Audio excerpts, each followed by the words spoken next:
A week before the college entrance exams, the class beauty claimed that drinking her family's secret herbal concoction would boost intelligence and guarantee top scores. Fearing it might jeopardize the exams, I desperately warned everyone against drinking unknown potions, earning the class beauty's lasting resentment. The entire class turned against me, led by her. They subjected me to relentless bullying, calling me selfish for sabotaging their chances at high scores. In my distraught state, I ran into the street and was hit by a truck. Reborn, I'll keep my mouth shut this time. Let's see whether this potion sends you straight to heaven or drags you down to hell. My eyes snapped open, a sheen of sweat beading on my forehead. The classroom's chaotic noise flooded my ears like tidal waves as sunlight slanted through the windows, illuminating the open pages of 5 years of college entrance exams, 3 years of mock tests on my desk. This can't be.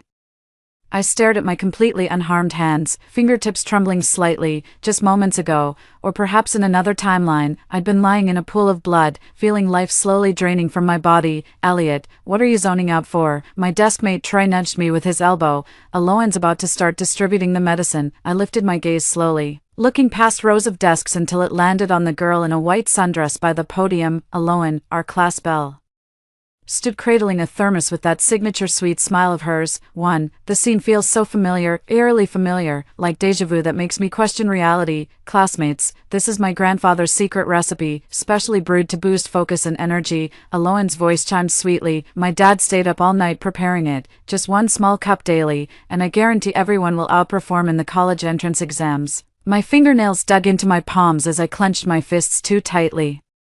I'd been reborn, returned to that fateful day a week before the exams, when Alohan distributed her miracle potion. In my past life, I'd pleaded desperately for everyone not to drink that dubious concoction, even secretly dumping some of it. The result, the whole class shunned me. Alohan led the charge, branding me as selfish for sabotaging their chances at high scores. In the end, I staggered out of school in a daze, only to be hit by a truck. No good deed goes unpunished. This time, I won't make the same mistake again, I sneered inwardly, watching my classmates jostle to be first in line. Me first. Kane, the P monitor, rushed to the podium. I'm the worst at physics, could use some brain boost. Alohan smiled as she poured a small cup of brown liquid, filling the classroom with a peculiar scent of herbal medicine laced with a cloying, pungent sweetness. This smells so strong. Class monitor Naira wrinkled her nose. Bitter medicine works best, Alohan said dismissively. My grandfather brewed this with dozens of rare herbs. Of course it has a distinctive aroma. I sat quietly at my desk, watching coldly. In my past life, I'd stood up at this exact moment to warn everyone against drinking mysterious potions. Now I merely lowered my head slightly, pretending to read in silence. Elliot, won't you have some? Alohan suddenly turned to me, her eyes flashing sharply. My silent presence stood out awkwardly amidst the chattering atmosphere. The whole class turned to stare at me. I looked up with an innocent smile. My stomach's been acting up lately. The doctor said I shouldn't take herbal medicine. Pfft, chicken, bet you're just scared, Kane scoffed, downing the potion in one gulp. Whoa, bitter, but damn, instant body warmth and my mind's crystal clear now. Seriously, that fast? A few classmates edged closer, half doubting. Why would I lie? Kane thumped his chest. I could solve that killer physics problem right now. That remark acted like a shot of adrenaline, drawing more classmates toward Alohan. I watched them gulp down that mysterious liquid without batting an eye. In my past life, I considered them classmates and friends. Turned out they were nothing but ungrateful snakes, completely undeserving of sympathy. Elliot, you're really not drinking. Class rep Wendy approached with a cup. Everyone else did. It's perfectly safe. I shook my head. Can't do it. You guys go ahead. I need to pick up stomach meds from the infirmary later. Wendy pursed her lips and turned away. Whether it was my imagination or not, I noticed her walking unusually fast with an unnatural flush on her cheeks. The class belle's influence was truly unmatched. Within half an hour, all 43 classmates except me had drunk Alohan's miracle potion. The classroom buzzed with eerie excitement. Voices grew louder. Some even started dancing wildly as if they'd already been admitted to Tsinghua or Peking University. I can literally feel myself getting smarter. Troy suddenly slammed the desk and stood up. All the math formulas are coming back to me. Me too. Alohan, this medicine is absolutely miraculous. Praise erupted from all corners as Alohan stood on the podium, preening like a peacock in full display. Meanwhile, I silently watched this performance of theirs. They deserved Oscars for this act. 3 years as classmates, and only now do I discover their thespian talents. Quiet, everyone. Teacher Olivia pushed open the door, frowning at the chaotic classroom. What's going on here, miss? We drank Alohan's family brain-boosting elixir. It works wonders, a classmate reported excitedly. Miss Olivia eyed Alohan suspiciously. What medicine? Was this approved by the school? It's just a family remedy. Something we drink like water, Alohan stammered. Mumbling under her breath with obvious unease, I lowered my head to hide a smirk. With behavior like that, there's no way that medicine is clean. Only those naive fools would blindly trust her and overlook these red flags. This is outrageous, Miss Olivia said sternly. How could you take random medication before college entrance exams? What if there are side effects? Teacher, we feel absolutely amazing, Kane protested loudly. I was sleepy before, but now I just want to do the test papers. Miss Olivia scanned the classroom, confronted by the students' feverish gazes. She seemed to want to say more, but the bell rang. With a resigned wave, she said, Class first, we'll deal with this after school. Alohan, come to my office when classes end. The lesson began, but no one was paying attention. The medicated students were clearly overstimulated. Some kept jiggling their legs, others muttered to themselves, while a few occasionally let out unsettling giggles. Soon enough, the school day came to an end. Alohan got called to the office, and the classroom kept emptying out. I packed up my bag and got ready to leave. Elliot, Wendy suddenly blocked my path. Why won't you take the medicine? Do you have any idea what you're missing out on? Studying her contorted expression, I said softly, just a sensitive stomach. You don't look well. Should we go to the infirmary? I'm fantastic. Never been better. Wendy shrieked with laughter. I feel terrifyingly strong now, like I could ace every test. Without continuing the conversation, I walked out of the classroom. Let's wait and see how this plays out. Sunlight streamed through the classroom windows onto my desk. As I stared at the dancing light patterns, my fingers tapped rhythmically against the wooden surface.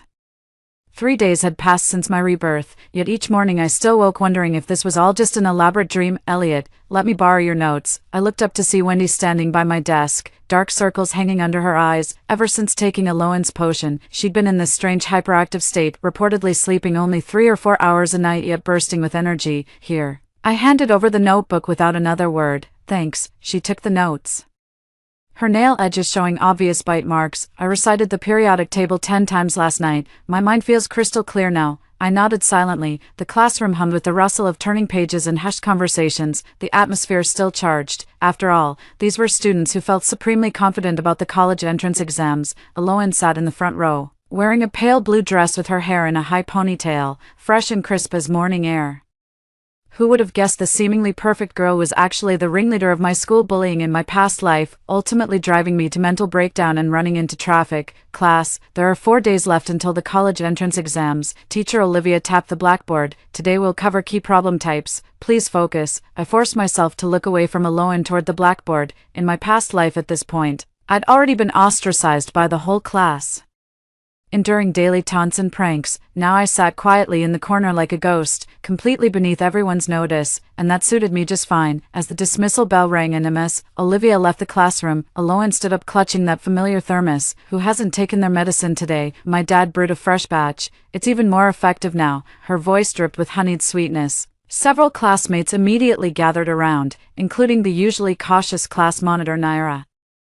How have you all been feeling these days? Naira adjusted her glasses and asked hesitantly. This stuff is amazing. Kane leapt up from the back row, bounding to the podium in 3 strides. After drinking it, physics problems just click. I scored 20 points higher on yesterday's mock exam than last time. I pretended to organize my books, ears pricked to their conversation. Kane did improve his grades, but what he didn't mention was barely sleeping these past 2 nights, cramming nonstop till dawn. Well, give me another cup today, Naira said to Alohan. Alohan smiled as she poured a small cup of dark brown liquid, that peculiar medicinal aroma once again permeating the classroom. Opportunity knocks but once. Elliot, are you really sure you won't reconsider? Alohan suddenly turned to me with probing eyes. You're the only one in class who hasn't taken it. Can't help it. My ulcer's acting up. The doctor said no herbal medicine, not even spicy food for 2 weeks.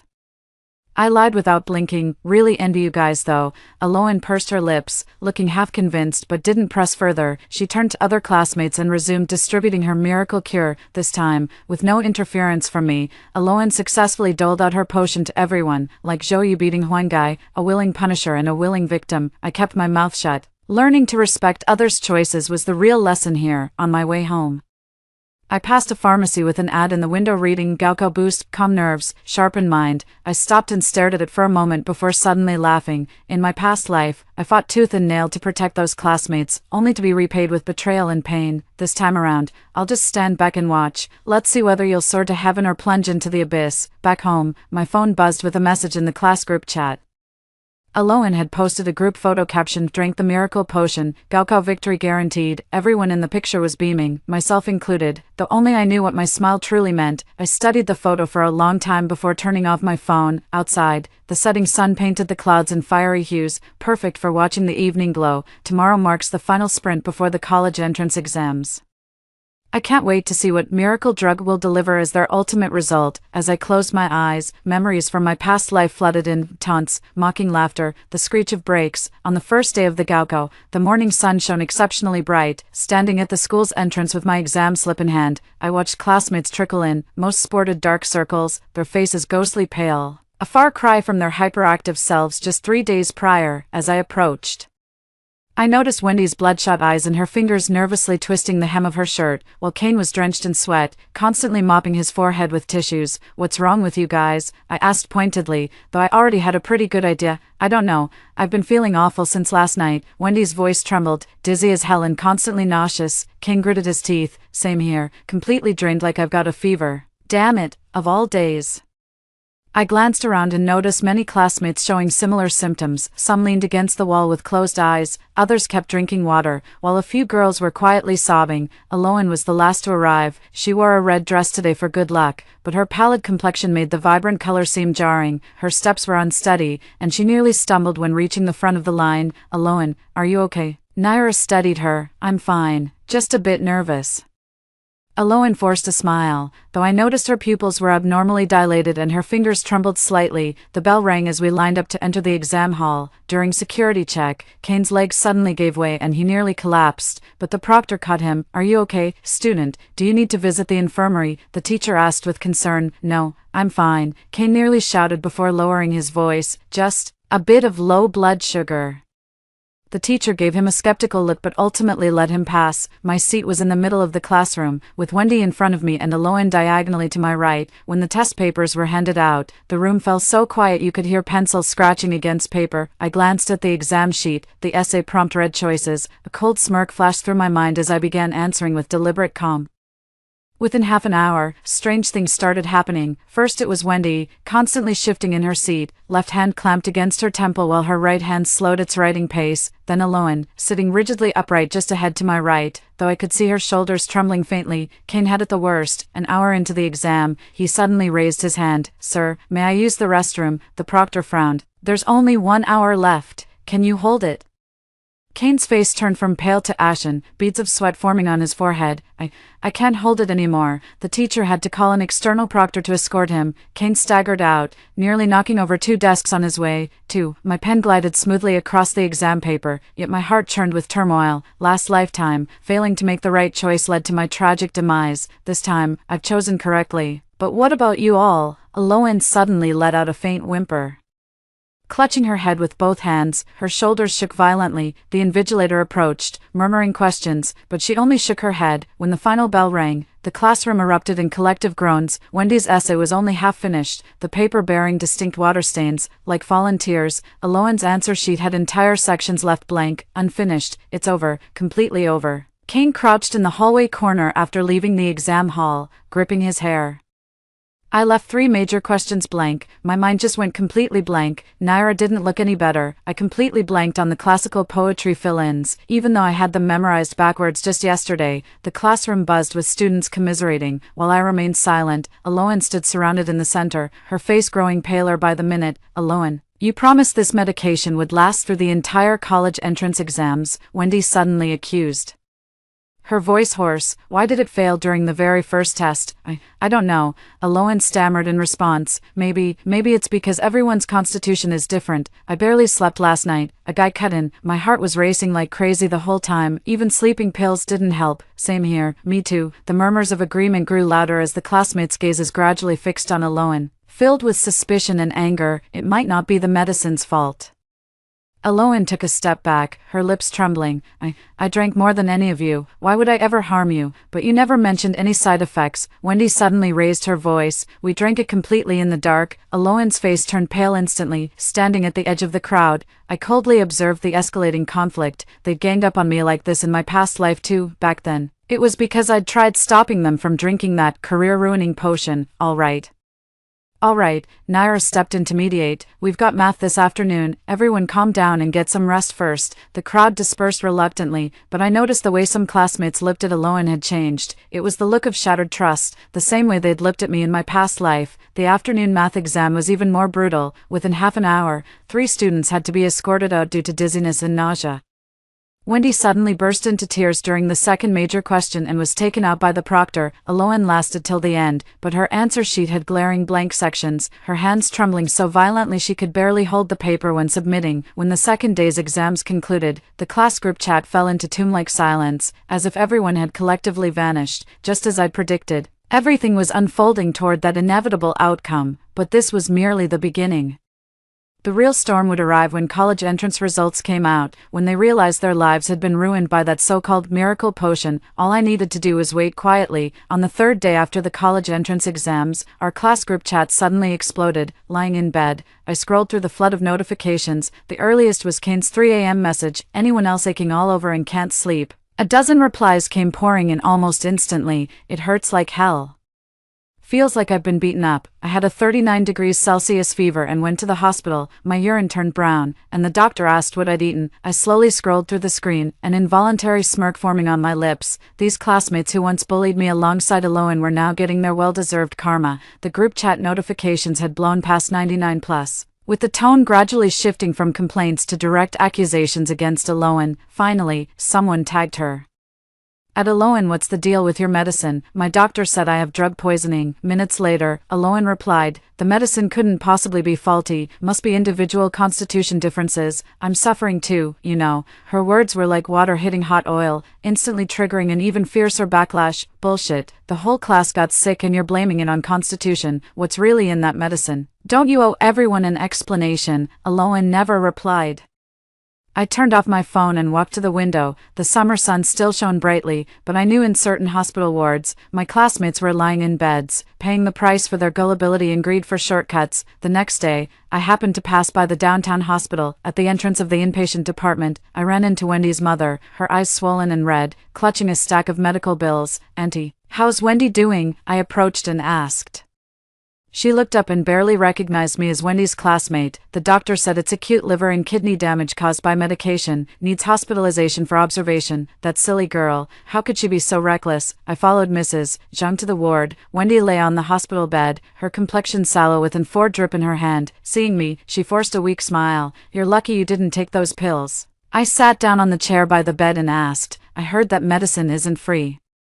Wendy's eyes flickered before she nodded. Aloan said the ingredients are extremely rare, wild ginseng, cordyceps. I gave her all my scholarship savings. Her voice trailed off into a sob. As I stared at the protruding veins on her bony wrists, I felt no pity, only the vivid memory of her snarling insults from her past life. What about the others? I asked. Kane's upstairs in the ward with abnormal liver function. Naira's symptoms are milder, but she still needs daily injections.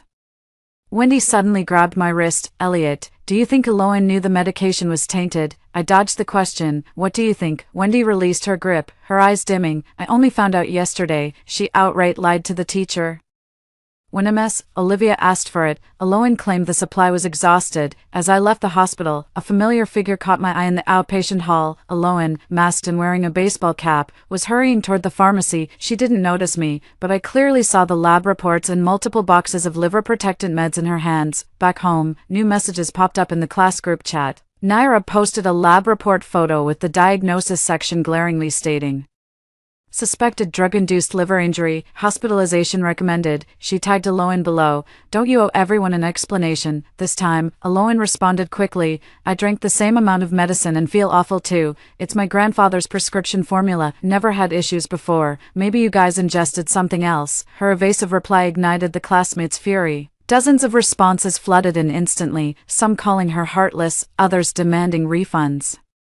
and a few threatening to report her to school authorities. I turned off my phone and stepped onto the balcony, taking a deep breath. The summer night breeze carried floral scents as city lights twinkled like distant stars. Everything was unfolding even smoother than I'd imagined, each of Alohan's excuses digging her deeper into ruin, while those who'd once hurt me now endured torments worse than my past life. The only difference was, this time I just needed to watch quietly, outside the window.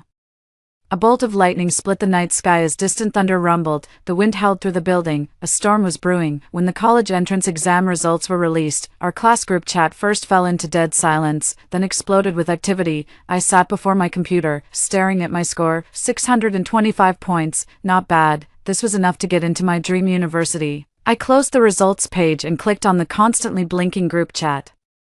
My score dropped over 80 points compared to the mock exam. I only got half my usual math score. It's over. I didn't even make the cutoff for Tier 2 colleges. 3 desperate messages kept flooding the screen. I counted nearly all my classmates were complaining about abnormally low scores. Those who'd joined Alohan in mocking me in our past lives were now tasting the bitter fruit they'd sown. The sun scorched the earth while cicadas chirped in the distance.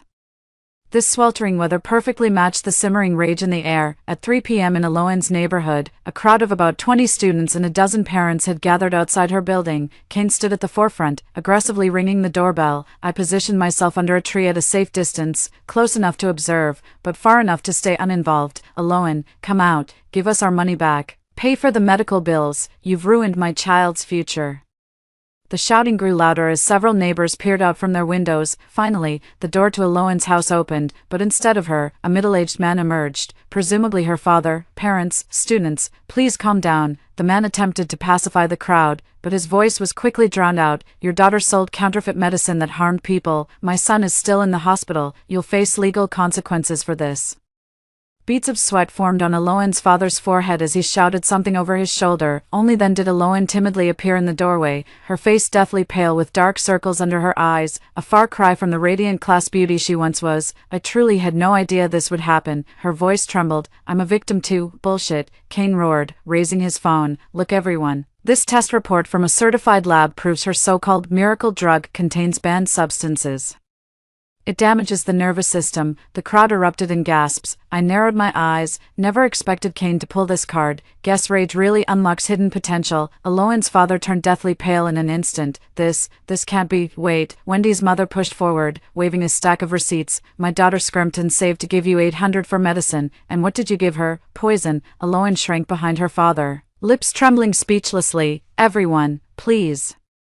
Alohan's father raised his voice. There must be some misunderstanding. That prescription was bought online. The seller claimed it was pure herbal medicine. His words poured fuel on the fire. The parents erupted in chaos, some calling them frauds, others shouting to call the police, while a few hot-headed ones tried to charge forward. Bought online. Kane's voice twisted with rage. Your daughter claimed it was a family secret recipe. Charged us a fortune for this.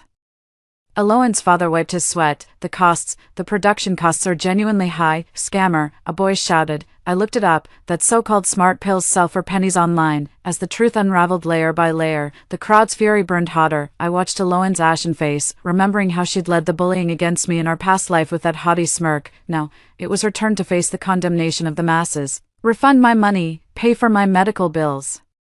Call the police on them. The angry shouts grew louder by the second. Alohan's father tried to explain, but no one would listen. Suddenly, Kane rushed forward and shoved him. Do you have any idea that damn medicine made me miss my military academy physical? That was my lifelong dream. That shove was like opening the floodgates. Several boys immediately joined in, and chaos erupted instantly. Someone grabbed at Alohan's clothes while others pointed at her father, shouting obscenities.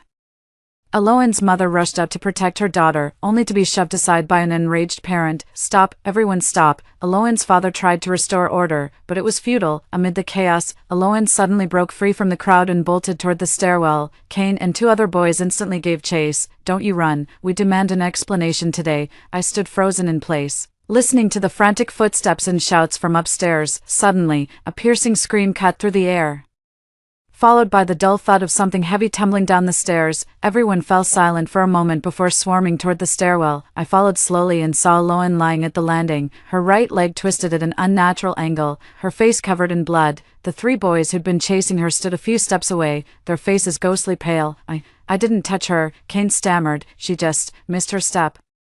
Alohan's mother let out a blood-curdling scream and lunged toward her daughter. Someone shouted to call an ambulance while others began edging away. The once ferocious crowd deflated like a punctured balloon. The wail of ambulance sirens grew louder. I retreated to the crowd's periphery, watching the farce unfold with cold detachment. Alohan was still moaning as they loaded her onto the stretcher. Her father boarded the ambulance after shooting venomous glares at everyone present. "None of you are getting away with this. I'm calling the police." Nobody was intimidated. A parent sneered. "The police? Perfect. Let them investigate your counterfeit medicine scam." After the ambulance departed, the crowd gradually dispersed, though angry murmurs persisted. I overheard talk of collective complaints, lawsuits, and calculations of medical and tutoring expenses. I walked away without a flicker of emotion. In my past life, when they drove me to a mental breakdown that ended in a car crash, not a single soul called an ambulance for me. Back home, I opened my laptop to find the class group chat in complete chaos. Someone had uploaded footage of the incident, others were debating legal consequences, while a few expressed relief at not getting physically involved. Kane posted a lengthy message detailing how Alohan accidentally fell down the stairs, clearly scrambling to cover his tracks. Shutting my laptop, I stepped onto the balcony. Night had fallen, and the city lights twinkled like distant stars. This revenge unfolded more perfectly than I'd imagined. They'd turned on each other without me lifting a finger. Rumor has it Alohan broke her leg and will have facial scars. For someone as vain as her, that's probably worse than death. As for her bullying accomplices, they're now dealing with injuries, ruined college entrance exams, and potential lawsuits. The show isn't over yet, but my part in it is done. The seeds are sown, let them grow as they will. Outside the window, the summer night breeze carried a warm breath. I inhaled deeply, cherishing every moment since my rebirth. When morning light streamed through the curtains, my phone had already vibrated over a dozen times. Squinting, I swiped the screen to see 99 plus unread messages in the class group chat, topped by a news link. College entrance exam student sells smart pills causing mass poisoning, banned substances involved, case under investigation. I clicked the link and saw our familiar class photo, now pixelated, used as the featured image. The article detailed the incident, even mentioning specifics about Alohan's fall down the stairs. The comment section was in chaos. Some called Alohan heartless.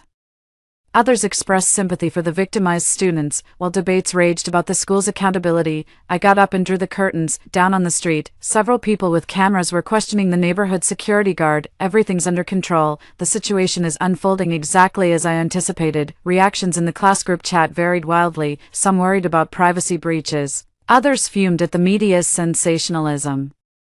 While a few debated giving a joint interview to expose the truth, Kane sent a hoarse voice message. "The police questioned me last night about Alohan's fall." I put down my phone and walked into the bathroom. The reflection in the mirror showed a calm face, completely devoid of any emotional tells. After washing up, I turned on my computer to search for related news. The incident had already topped Weibo's trending list, with the hashtag popular girl sells drugs to classmates surpassing 200 million views. Major media outlets were scrambling to report the story, some even digging up the dietary supplement company run by Alohan's father and questioning its long history of regulatory violations. An interview clip caught my attention. On screen, Wendy's mother spoke with red-rimmed eyes about how her daughter went from being a top 20 student to her current hospitalized state.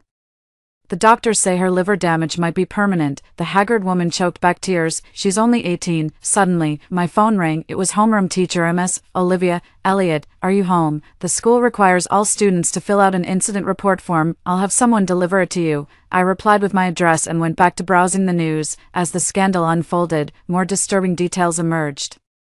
Alohan's so-called family secret recipe was actually purchased from an illegal drug forum. The powder that cost less than 10 yuan per packet was sold to classmates for 500 to 2,000 yuan each. Some students even took out loans to buy it. Now facing both debt and health crises, at noon, the doorbell rang. Peering through the peephole, I saw Naira looking haggard. She handed me a document folder after I opened the door, saying, "These are the forms the school requires. They need to be submitted by tomorrow." Taking the folder, I noticed her hands trembling slightly. "Are you okay?" I asked. Naira gave a bitter smile. "Just came back from the hospital. My liver enzyme levels are 5 times the normal range." Her voice suddenly cracked. "The doctor said it might affect my fertility." I didn't know what to say, so I stayed silent. Naira wiped her eyes. Kane might face charges for shoving Alohan's father. She turned to leave but paused. "Oh."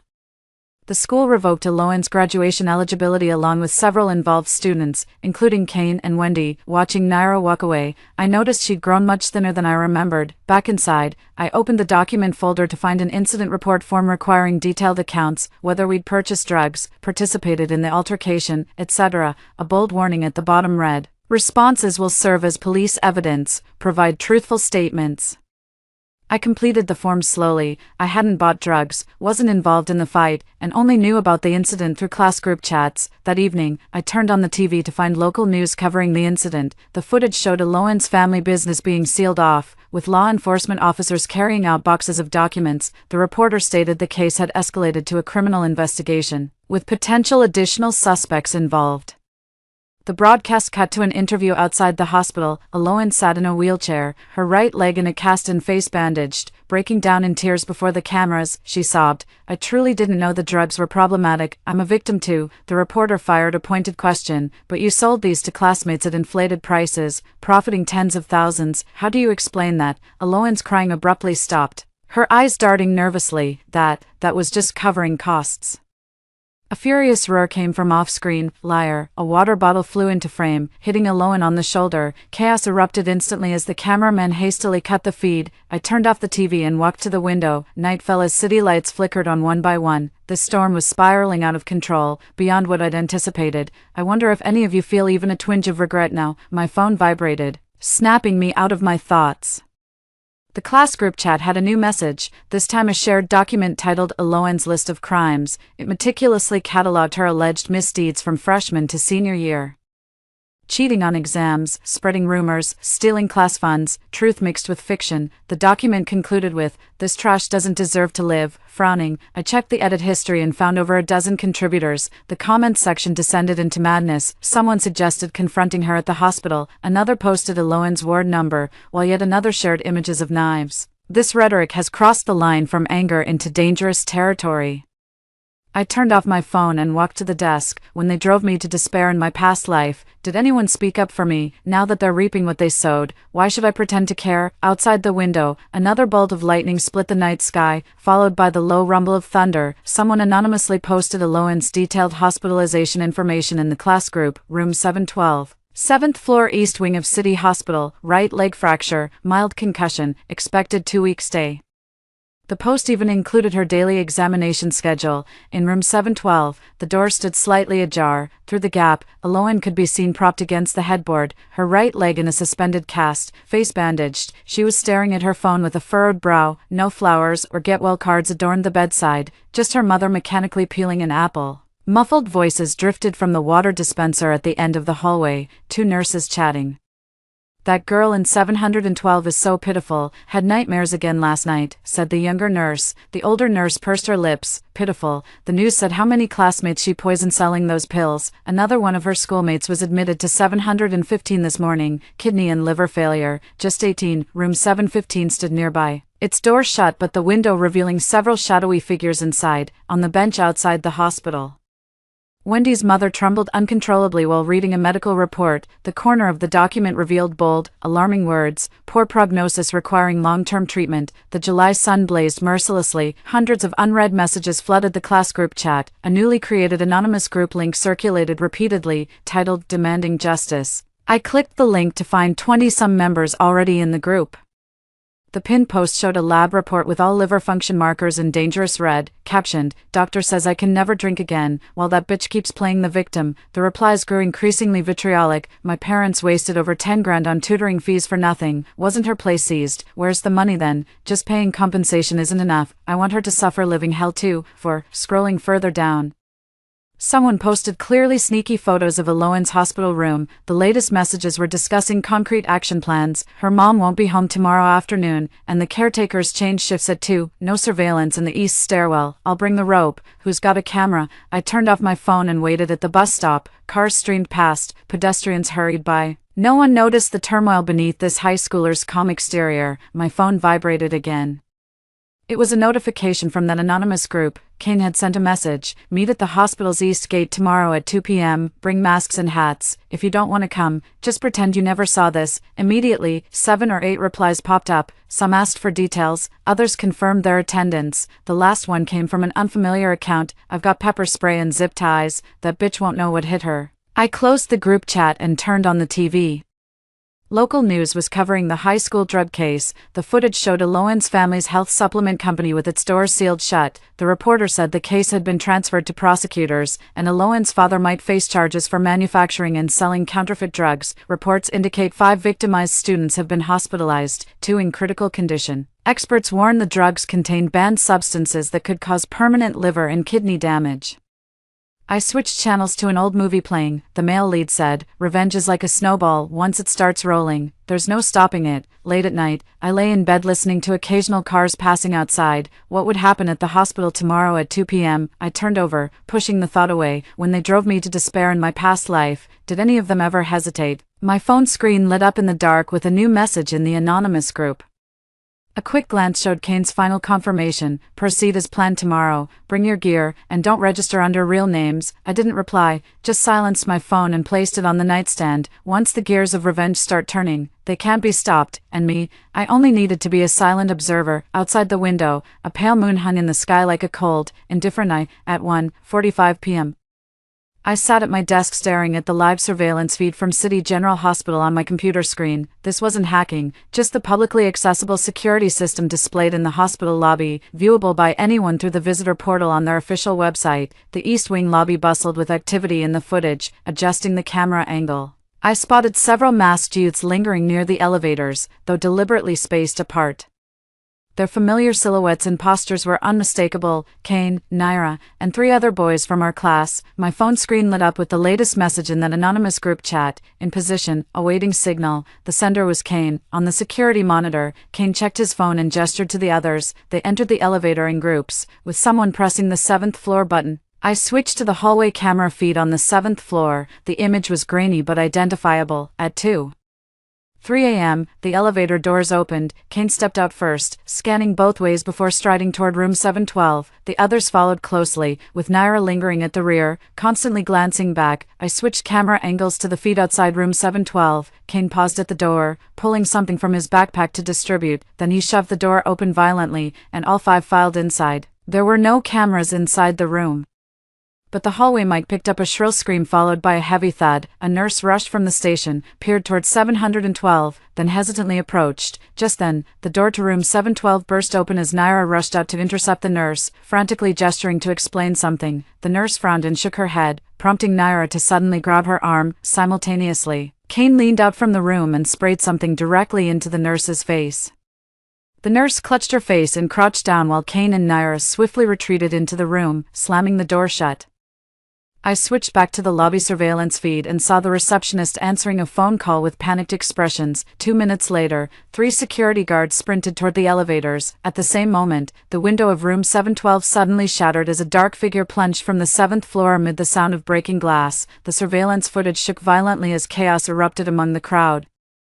I quickly switched to the hospital's exterior cameras and spotted Alohan lying on the lawn, her right leg cast shattered, face covered in blood, hospital gown torn to shreds, with distinct ligature marks visible on her wrists. Security guards and medical staff swarmed the scene, some shouting into walkie-talkies, others performing CPR. In the distance, police sirens grew louder. I turned off the surveillance feed and grabbed my phone. The anonymous group chat was in complete chaos.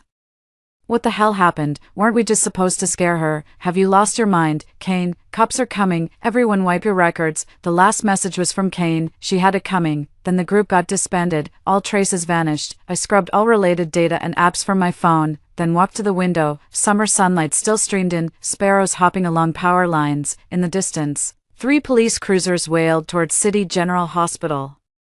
The TV automatically switched to breaking news. We're receiving reports of a violent assault at City General Hospital where multiple teens stormed a ward and attacked a female patient. The victim fell from the 7th floor and is currently in critical condition. The scene cuts to the hospital where a reporter speaks rapidly. Sources reveal all suspects are student victims of the recent smart drug incident, and the girl who fell is Alohan, the alleged seller of these banned substances.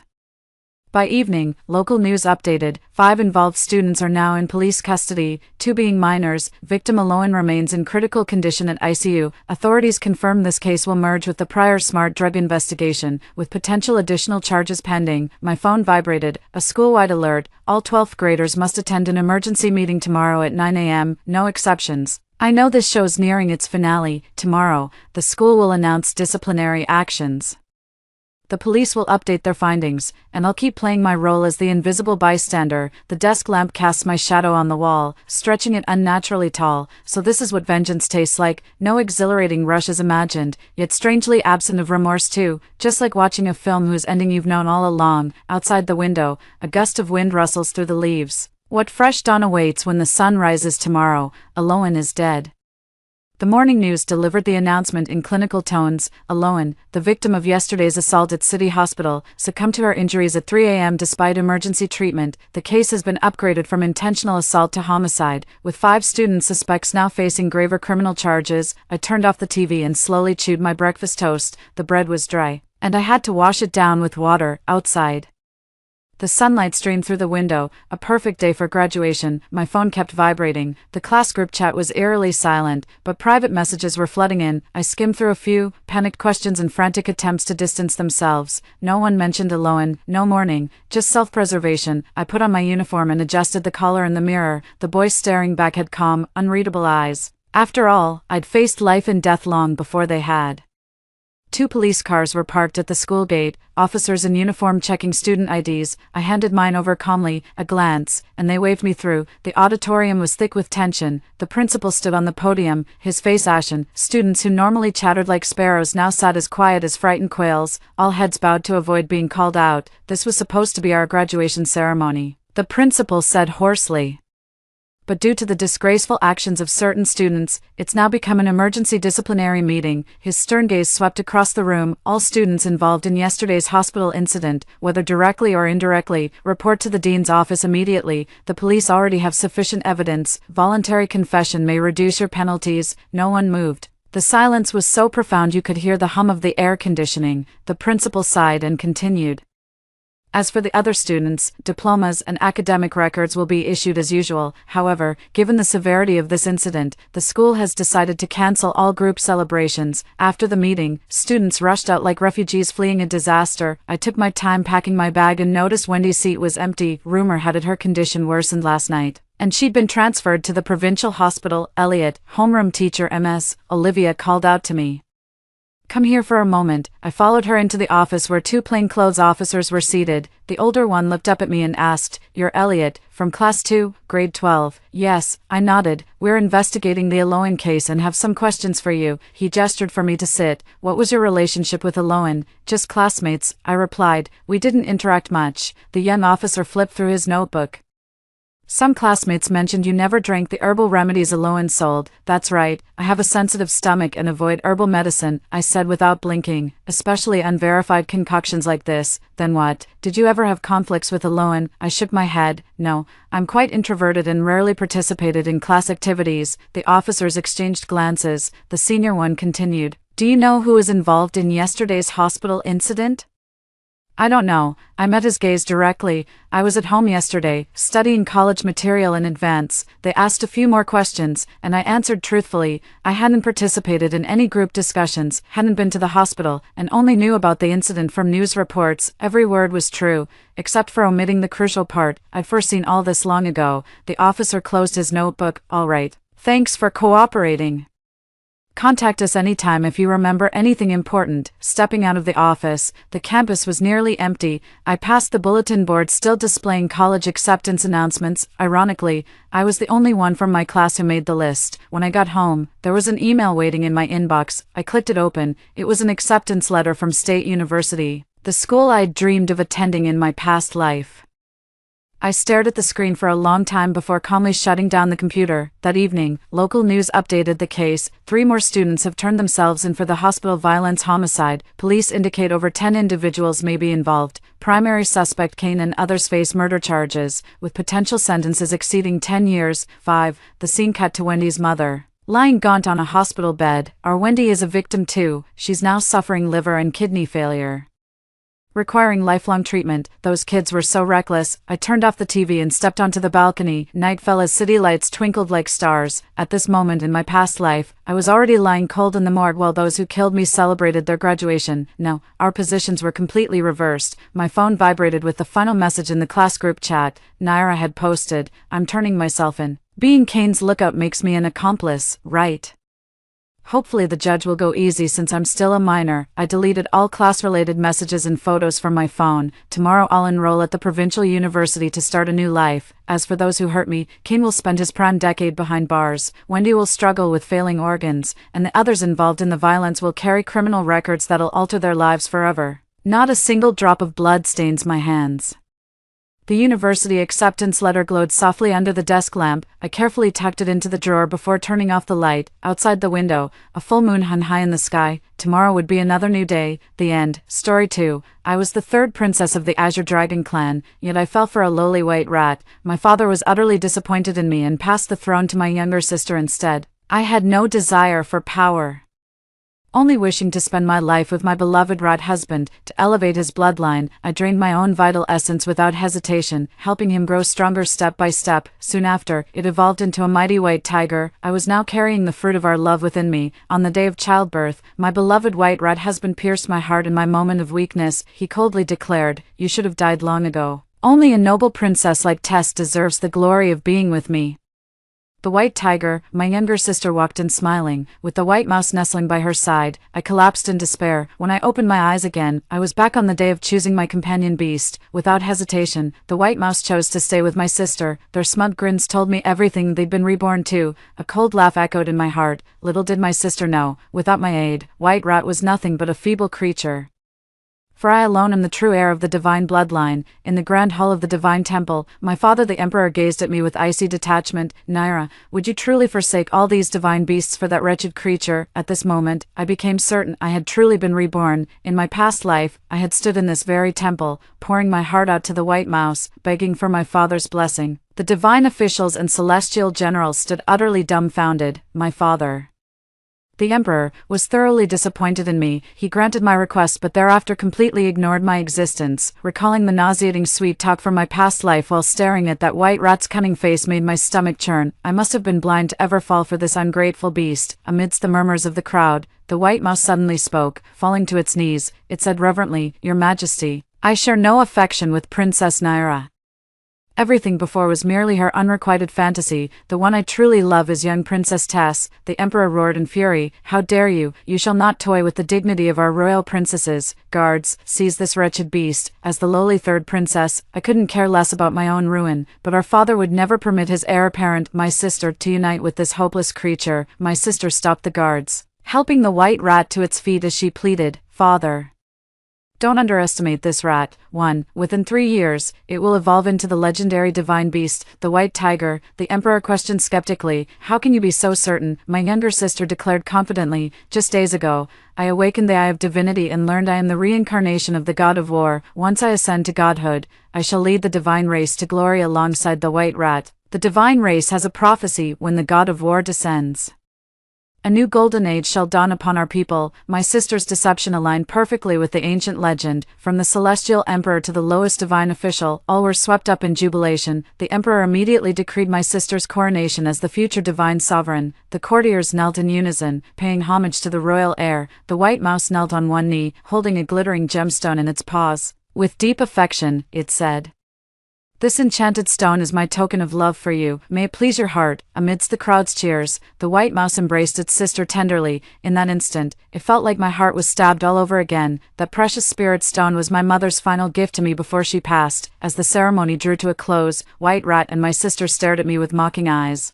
Those two despicable lovers must be feeling awfully pleased with themselves now. Little does my sister know, without my help, the white rat shall never become the white tiger. The glory he seeks will forever remain beyond his grasp in this lifetime. Not even my beloved white rat husband realizes the true reincarnation of the war god is none other than myself. At the tender age of 10, I had already awakened the soul of the war god within me. Otherwise, the power of an ordinary deity would never be enough to evolve it into a white tiger. Only I am destined to lead our divine race to glory. Once I ascend to godhood, Not even the divine emperor himself could stand against me. As the ceremony drew to a close, the emperor said impassively, "Naira, you shall choose another spirit beast." I pointed to the bluebird in the corner, the guardian of the garden. This one. A flicker of disappointment crossed the emperor's eyes, but he remained silent. My younger sister sneered, "Little sister, you passed up mighty divine beasts for this fragile bluebird. Birds are fickle creatures. Choosing this worthless one, have you lost your mind?" I said coldly. "In 3 years, you'll see who's the sparrow and who's the phoenix." Returning to my chambers, I began investing substantial resources to nurture this low-born bluebird. My choice of the bluebird wasn't foolishness. At 12 years old, my own sister set me up and put me in grave danger. The bluebird arrived just in time to save my life. That day, I was severely wounded and lost consciousness. Afterwards, the emperor merely gave my sister a stern reprimand as punishment. This came as no surprise to me. The emperor's disdain for me likely rivaled that for my sister. My mother suffered a difficult labor during my birth, leaving her in perpetual poor health. My mother passed away when I was 5. My sister cursed me as a jinx, demanding I die to atone for our mother's death. The emperor treated me with icy indifference, so when I awakened the memories of my past life as a war god at age 10, I told no one. I feared if this secret were exposed, the emperor and my sister would kill me to steal my destiny. When I ascend to godhood, I'll make them pay in blood. Under my meticulous care, the azure bird evolved into a noble 7-colored divine phoenix within just 1 year. The azure bird's loyalty to me is absolute, 1,000 times greater than that white rat's. It repeatedly begged to become my life partner, but I always refused. The bluebird said plaintively, "Naira, have I done something wrong? Why are you so reluctant to accept me?" I replied coldly, "You males are always so fickle, I can't trust you." Suddenly, a sharp whistling sound came from the distance. The emperor descended into the courtyard with my younger sister, landing gracefully from the sky. This might be the first time father has ever visited my quarters. The moment he landed, father declared with authority, "Naira, your sister's bonded white rat suffered critical injuries during its failed evolution. I require something from you to heal the creature." I smiled bitterly. "All your treasures went to my sister. What could I possibly have left?" The emperor said coldly, "You must have what I seek." I asked, "What is it?" My sister smirked cunningly, "Your lifeblood and marrow." In an instant, my face turned deathly pale.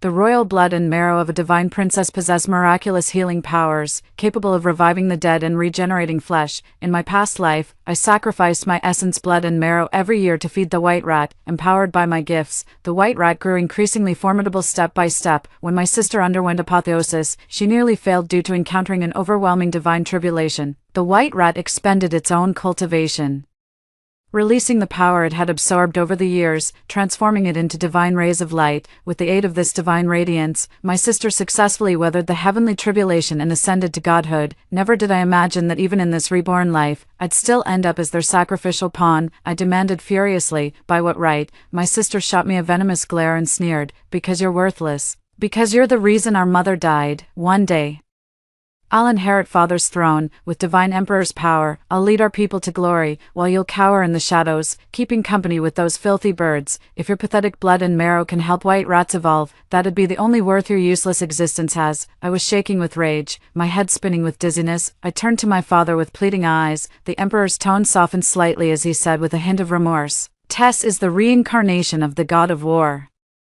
bearing the divine mission of our people. Naira, for the sake of our entire race, I must ask you to endure this hardship." My heart turned to ashes, and I ceased all arguments. Just as I resigned to fate, the azure bird suddenly revealed its true form as a radiant phoenix, charging madly toward the emperor and my sister. "Naira, I'll hold them off. You must flee now, too." I stared at the azure bird in stunned silence. A mere sparrow dares to challenge the divine emperor. Has it gone completely mad?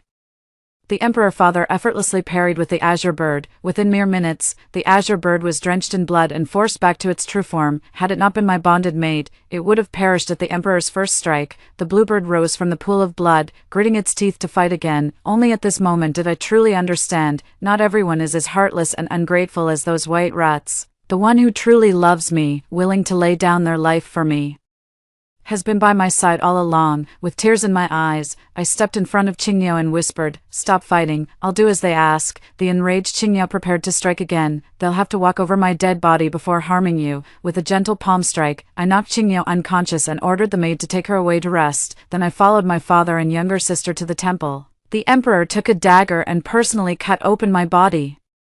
My sister used a sharp blade to extract my vital essence and marrow, filling an entire vial. The agony was unbearable, cold sweat pouring from my forehead like rain. After what felt like an eternity of torment, they finally collected enough vital essence and marrow, barely clinging to life. The temple priest stitched my wounds and forced healing elixirs down my throat. After 10 agonizing days bedridden, I could finally stagger to my feet, leaning heavily on attendants as they guided me home.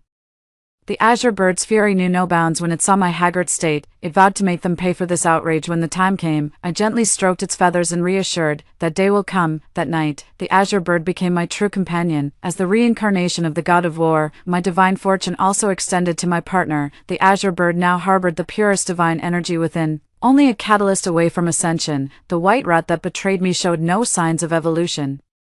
Despite being nourished with vital essence and marrow, 2 years passed, and the divine heir ceremony commenced. My sister, clad in sacred robes, stood at the center of the ascension platform alongside the white rat. Below, the divine emperor led thousands of celestial officials and warriors in solemn observation. The divine race's fortune wanes. Only the war god's incarnation can save us now. Princess Tess ascends today. Inheriting the war god's power, our divine race's revival is at hand.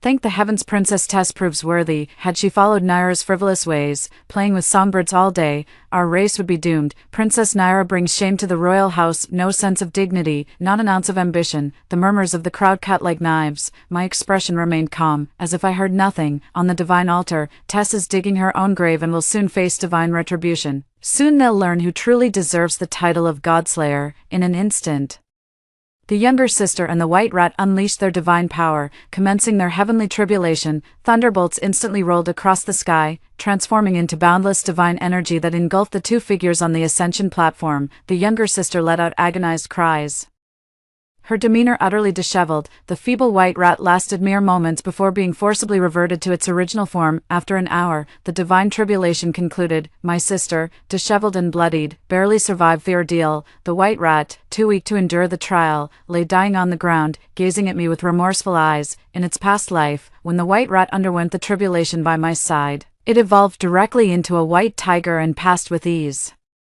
Now stripped of all its cultivation, it looked as pitiful as a drowned rat. I smirked and mouthed silently, "Serves you right." Tess, having successfully weathered the tribulation, cast a disdainful glance at the white rat. "Quit playing dead. When I inherit the war god's power later, I'll spare your life." The injured white rat dragged its battered body down the divine ascension platform in wretched defeat. The white rat still made excuses for itself as it scurried past me. "Naira, don't get cocky. Once Tess inherits the war god's power, I'll evolve into a white tiger too, and we'll stand together at the pinnacle of the divine race." The bluebird kicked it hard, sending it flying several meters away. The emperor said with relief, "Tess, now that you've ascended to godhood, swiftly inherit the power of the war god. Our millions of divine kin have awaited this moment for far too long." The ministers chanted in unison, "Princess Tess, inherit the power and ascend the divine throne." My younger sister on the platform was visibly flustered. He'd been falsely claiming to be the reincarnation of the god of war, but now the truth could no longer be concealed. With no other choice, the younger sister raised her hands to the heavens, devoutly praying for the war god's mercy to grant her strength. After kneeling awkwardly for half an hour, not a single sign came from the heavens. Blushing with embarrassment, the younger sister explained, "Father, I'm simply too exhausted today. I'll claim the war god's power after I've rested properly." The emperor's face darkened as he remained silent. The court officials whispered among themselves, doubting the truth of Tess's words. I knew my moment for counterattack had arrived. I took Qingyao's hand and strode to the center of the ascension altar. Tess scowled as usual, snapping at me. "Naira, what are you doing here? Stop embarrassing yourself with that wretched bird. Get lost." I sneered. The war god's power would never manifest in the unworthy. "You may steal that white rat from me, but you can never steal my destiny." My sister snapped angrily, "If I can't do it, do you really think you can?" I smiled and said, "Indeed, I am the war god incarnate." The emperor roared in fury, "Naira, your reckless words before the court have shamed the royal family. 3 guards, take Naira to the celestial dungeon and torture her as punishment." The ministers buzzed with discussion. "Naira and that bird think they can ascend to godhood. Dream on. A single divine thunderbolt would reduce them to ashes. Naira's really going all out just to steal the spotlight." Ignoring the crowd's whispers, I clasped Qingyao's hand as we channeled our combined power to summon the divine tribulation once more. From the royal stands, the emperor struck out in fury. A golden palm imprint descended upon me with terrifying pressure, carrying the weight of divine wrath. This was the critical moment of my divine tribulation. For celestial beings, surviving the tribulation is a matter of life and death. Success means ascension to godhood, gaining immense power and eternal life. Failure would reduce one to a crippled wreck, like that lifeless rat on the ground. Some might even be scared out of their wits. At this critical juncture, my father the emperor turned against me, powerless to resist. I could only watch helplessly as the golden palm imprint drew nearer. "Don't you dare lay a finger on her," the bluebird once again blocked my path. With an enraged cry to the heavens, its body erupted in prismatic radiance, swelling with the wind until it transformed into a 300-foot-long phoenix. A single graceful wingbeat scattered the emperor's assault before it soared skyward, casting its majestic gaze upon the land below. A flicker of terror flashed through the emperor's eyes. No, impossible.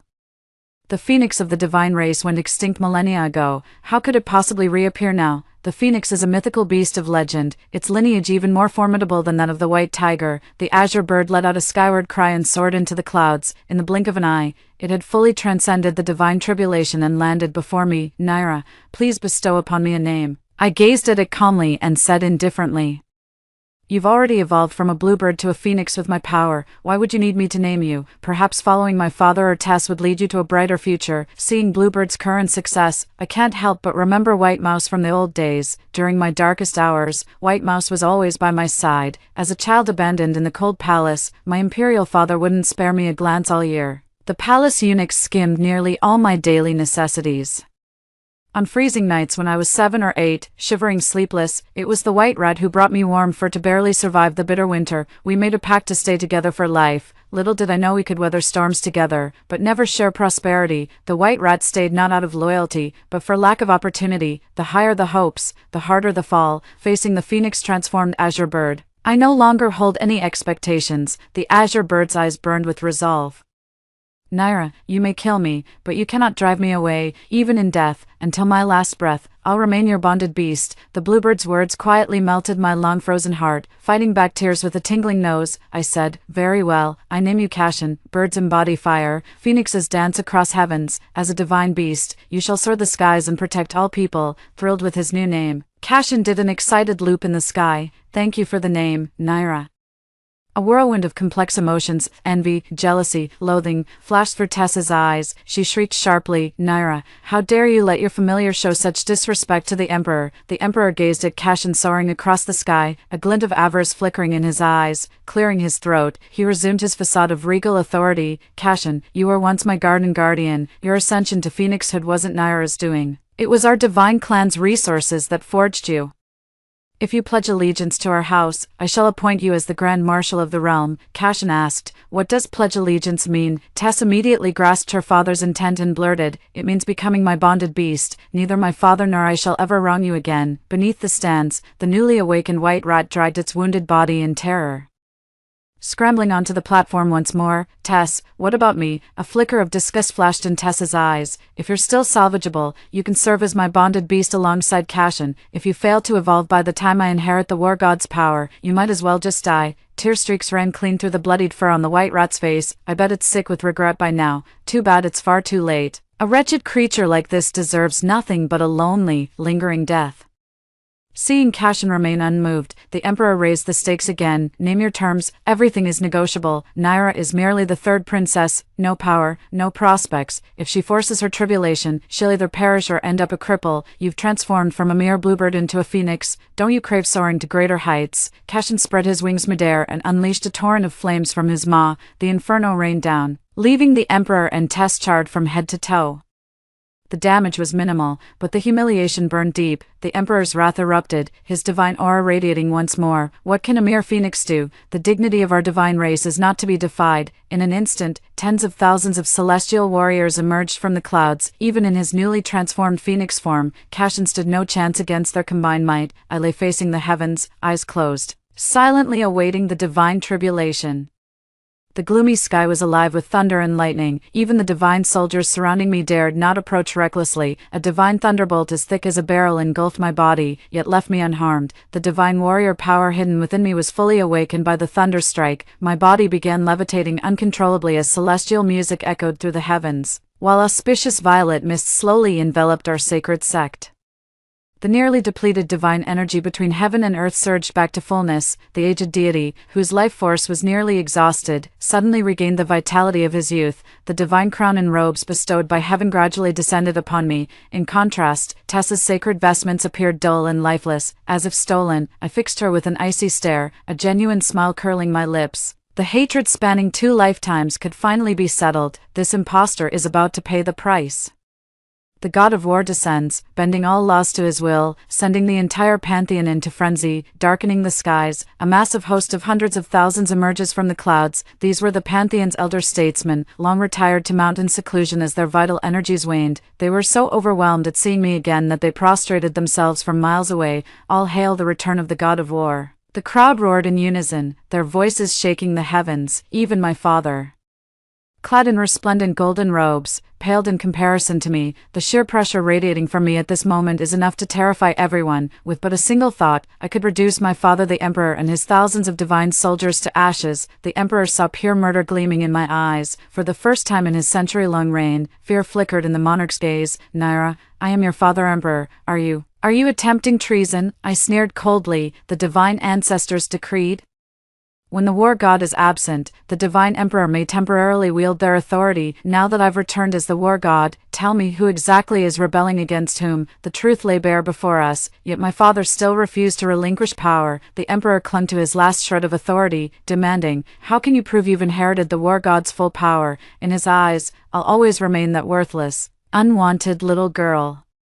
Only Tess is worthy to ascend the divine throne and succeed his reign. No matter how hard I strive, I'll forever be my sister's stepping stone. Now this stepping stone shall take flight, smashing the arrogant fools who look down on me until their heads split and blood flows. My brow furrowed slightly, and heaven and earth instantly darkened. Crushed by the terrifying pressure, the emperor and Tess lay prostrate in disgrace. Thousands of divine warriors buckled under the residual force.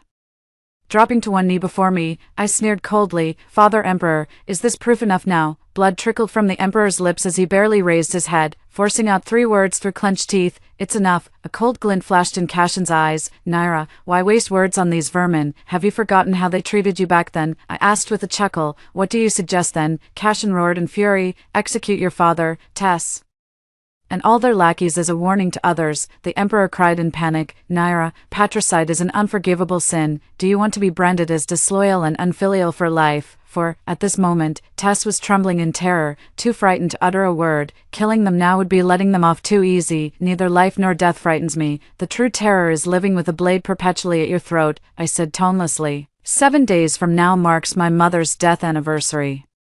Make preparations, we shall pay tribute at the Queen's mausoleum. With that, I turned and left with Cashin. Only after I'd gone some distance did my prostrate father and Tess dare rise from the ground. Tonight, instead of returning to the derelict cold palace, I entered the imperial palace directly. While my mother the Queen was alive, I lived in the splendid pavilion. When I was 5, my mother's condition worsened and she passed away, unloved and forgotten.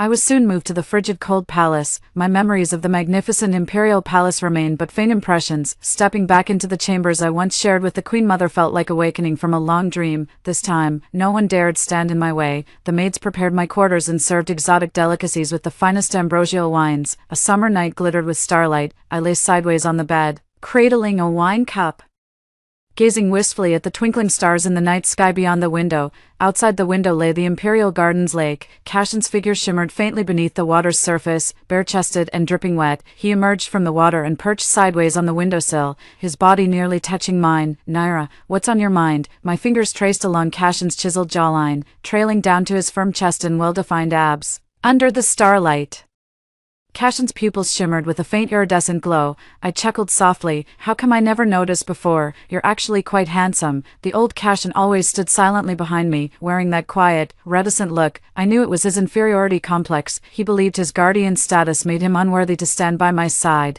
Now that he's risen as a phoenix, he can finally lay down the burden in his heart.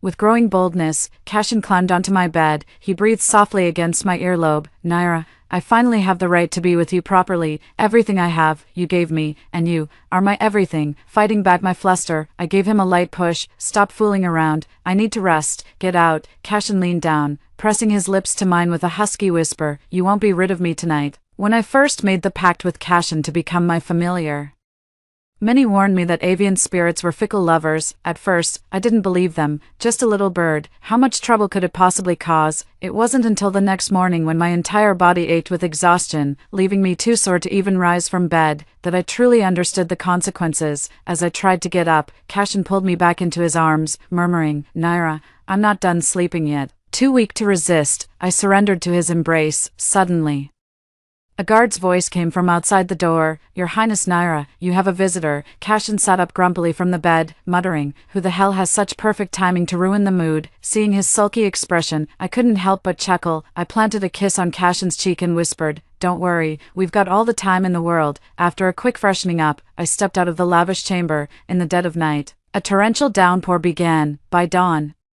the rain intensified into a relentless curtain of water. Outside the main hall, a faint figure knelt in the shadows. With just one glance, I recognized who it was. I'd recognize that bastard even if he were burned to ashes. Seated upon the dragon throne that once belonged to my father, I coldly commanded, "Let the wretch crawl in." Ever since I ascended as the god of war, the emperor has deliberately kept his distance. Perhaps he fears my power.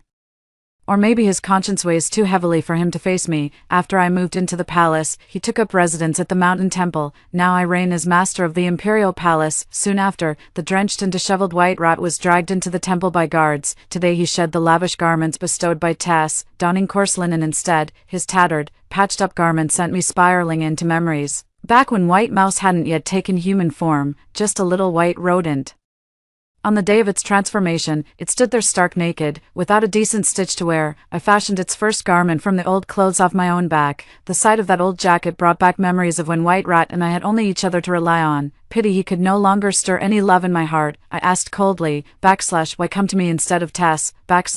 White Rat said meekly, "I'm worthless now. Tess threw me out like trash." I sat high upon the dragon throne, flanked by imposing imperial guards. At the foot of the 99 steps stood the drenched white rat, gazing at the pitiful creature's wretched state. I felt no mercy, only the sweet satisfaction of vengeance served. With a mocking laugh, I sneered, "You exiled trash should have stayed banished from the divine cleanse. What brings you crawling to my doorstep?" The white rat put on an innocent look, gazing at me pitifully. "Naira, after all these years together, how could you be so heartless to forget me just like that?" I sneered. "Of course I won't forget. I treasured you like a precious gem, yet you cast me aside like worthless trash to chase power. The love I once felt for you has turned to equal measure of hatred." The white rat pleaded desperately, "Naira, I was such a scoundrel before. I'll do anything if you'd just forgive me. I'd gladly become your bonded beast alongside Cashin." The white rat's eyes burned with intense longing. His desire wasn't for me, but for the dragon throne beneath me. He'd bed Tess, Naira, or even Queen Naira herself if it meant gaining power. The more such vermin put on airs, the more they turn my stomach. I sneered, "You'd truly do anything for me." The white mouse's eyes burned with even greater hope as he nodded eagerly like a pecking chick. "I swear on my life, every word I say today is true." I couldn't help but laugh before beckoning the guards. "Take him out, gouge his eyes, and see whether his heart is black or red." The guard seized the white mouse by the arms and dragged him from the hall. The white rat shrieked in terror, "Naira, I was wrong. For the sake of all our years together, please spare my life." The palace guard captain asked respectfully, "Your Highness, do you want them dead or alive?" I said coldly, "Alive. Blinding is too merciful. That beast wouldn't survive half the torment I endured. Letting him die like this would be far too lenient.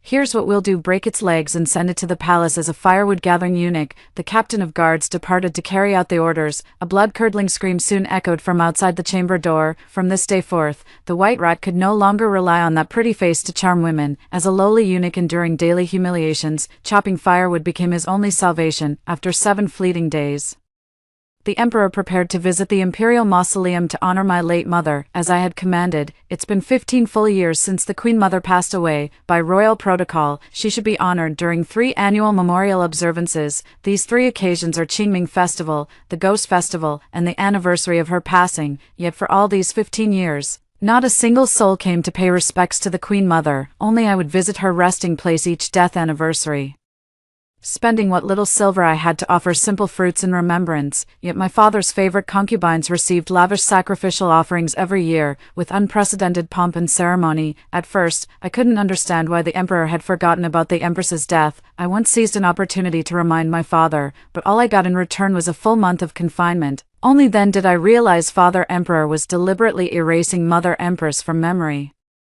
It took me considerable investigation to uncover the truth behind this deliberate omission. Today, Father Emperor sat in the imperial carriage with an exceptionally grim expression. For the first time, I received proper princess treatment and rode in the Phoenix carriage. The convoy traveled northward and arrived at the royal mausoleum. Passing by rows of ornate tombs, we stopped before a desolate grave. The neglected grave was overgrown with weeds, its headstone thick with dust. The emperor frowned and said, "Hurry with the offerings, complete the rites and depart swiftly." Tess frowned and grumbled, "This godforsaken place reeks of bad luck. I can't fathom why we had to come here." I shot Tess a frosty glare. "Hold your tongue." Tess ducked behind the emperor, whining, "Your Majesty, look how she treats me. Now that Naira's inherited the war god's power, she dares to strike me. By tomorrow, would you not be seizing His Majesty's throne? Ha, if I wish to take the throne, why wait until tomorrow? As the reincarnation of the god of war, I've brought our divine clan a millennium of opportunity. The elders now follow my lead without question. Dethroning the emperor would require but a single word from me. My father the emperor is no match for me now, neither in strength nor influence. The emperor locked eyes with me for a long moment before finally lowering his gaze. He sighed helplessly. "Tess, slap yourself." With tears in her eyes, Tess protested bitterly, "Father, how could you side with that vile Naira too? You used to dote on me the most." I looked at Tess with contempt, truly recognizing her stupidity for the first time. Without Father Emperor's favor, Tess wouldn't even qualify to be a servant given her incompetence. I couldn't be bothered to waste words on Tess. "Cashin, if she won't slap herself, you'll do it for her later." Cashin understood. When Tess sensed the murderous intent flashing in Cashin's eyes, she reluctantly raised her arm and delivered a feeble slap to her own face. I remarked coldly, "That won't suffice." The emperor frowned and said with compassion, "Naira, no matter what, she remains your sister. You should know when to stop." My father's words died in his throat as my icy glare silenced him completely. Tess raised her arm again and struck herself across the face. Unable to bear it any longer, Cashin lunged forward, striking with both hands in rapid succession. His slaps rained down like a hailstorm, cracking relentlessly. Tessa's face was beaten crooked, teeth scattered across the floor, her swollen face resembling a pig's head with eyes reduced to slits. Tess initially hurled curses at me, but soon lost even the strength to swear, only able to glare at me with pure hatred. With the foul-mouthed Tess properly disciplined, the sacrificial ceremony officially commenced, at my request.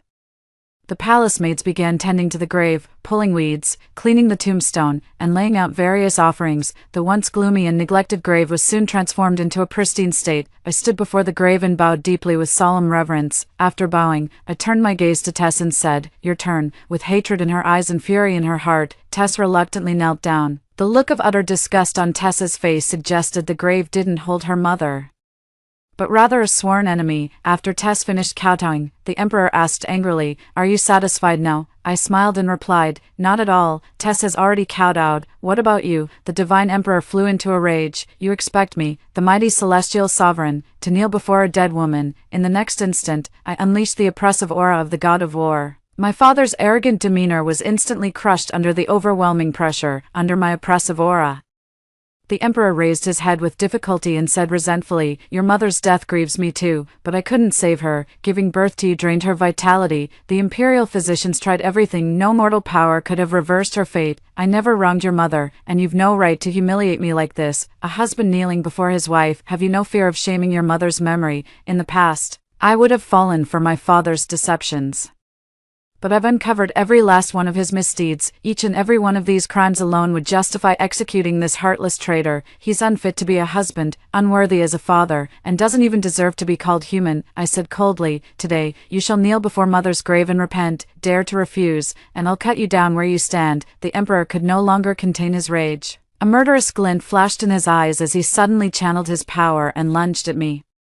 Before I could react, Cashin sent him flying with a backhanded blow, blood spraying from his mouth. With a flick of my finger through the void, a sword forged from cosmic laws materialized above my father's head. The slightest downward motion would reduce him to a lifeless corpse. In that moment, enlightenment finally dawned upon the emperor. No amount of imperial power could cheat death's embrace. When facing life and death, so-called dignity means nothing. The emperor knelt humbly before my mother's grave, bowing his head in shame as he asked, "What would you have me say?" I replied coldly, "Confess every crime you committed and every debt you owe to my mother. You have 1 hour. If you omit or conceal anything, I'll personally send you to meet my mother." The loyal old ministers of the divine court could no longer stand by and watch. "Your Highness Naira, as the newly ascended god of war, why must you press the divine emperor so relentlessly?" Forcing the divine emperor to his death will tarnish your own reputation. Even the god of war must not abuse their power and act without restraint. A group of veteran ministers harbored varying degrees of discontent toward my actions. I said calmly, "Listen well, all of you, the divine emperor you've revered for so long. Let me tell you what glorious deeds he actually committed back then, with my life at stake as leverage." My father had no choice but to kneel before my mother's tomb and reveal the long-buried secret from years past. In those days, my mother was a noblewoman of the divine race, commanding vast resources at her disposal. It was only with the empress's support that the emperor gradually consolidated his reign. Yet once enthroned, the emperor remained unsatisfied. The empress wielded excessive influence, contributed more to the divine lineage, and commanded overwhelming support from veteran court officials. For an exceptionally long period, the emperor's and empress's spheres of power remained nearly equal. Whenever the emperor sought new concubines or squandered public funds on palace construction, the empress would intervene to stop him. Over time, the emperor's resentment grew until he began systematically marginalizing and neglecting the empress. His first act was taking a noblewoman from the divine clan as his concubine, who bore his first child, my younger sister. For years, the emperor secretly administered slow-acting poison to the empress, leaving her perpetually frail. After the concubine gave birth, the emperor secretly arranged for the child to be adopted by the empress under the pretense of doing what was best for her. This way, the childless empress would at least have the chance to experience motherhood. The imperial throne would eventually pass to the child born of the emperor and his concubine. Though it pained her heart, the empress had no choice but to consent. This is already the best possible outcome. 6. If open conflict broke out, the emperor had no confidence in overcoming the empress's faction. All that remained was for the emperor to gradually transfer power to his younger sister, then ally with his concubine to sideline the empress. A bloodless coup, truly a masterstroke. To express gratitude for the empress adopting his sister, the emperor feigned affection and kept her company for those few days. Having been poisoned for years and left unattended after childbirth, the empress succumbed to illness 5 years later. With the empress's passing, her political faction gradually declined, allowing the emperor to consolidate his throne completely. This explains the emperor's blatant favoritism and growing disdain toward me. The courtiers fell into prolonged silence after hearing the emperor's account. None could have imagined that the seemingly righteous, lofty divine emperor would prove to be such scum behind the scenes. Tess, who'd known the truth all along, simply glared at me in silent fury. Stripped of power and dignity, the now destitute emperor fixed me with a venomous stare. "Naira, are you happy now?" With a wave of my hand, the divine robes vanished from my father's body, replaced by coarse sackcloth.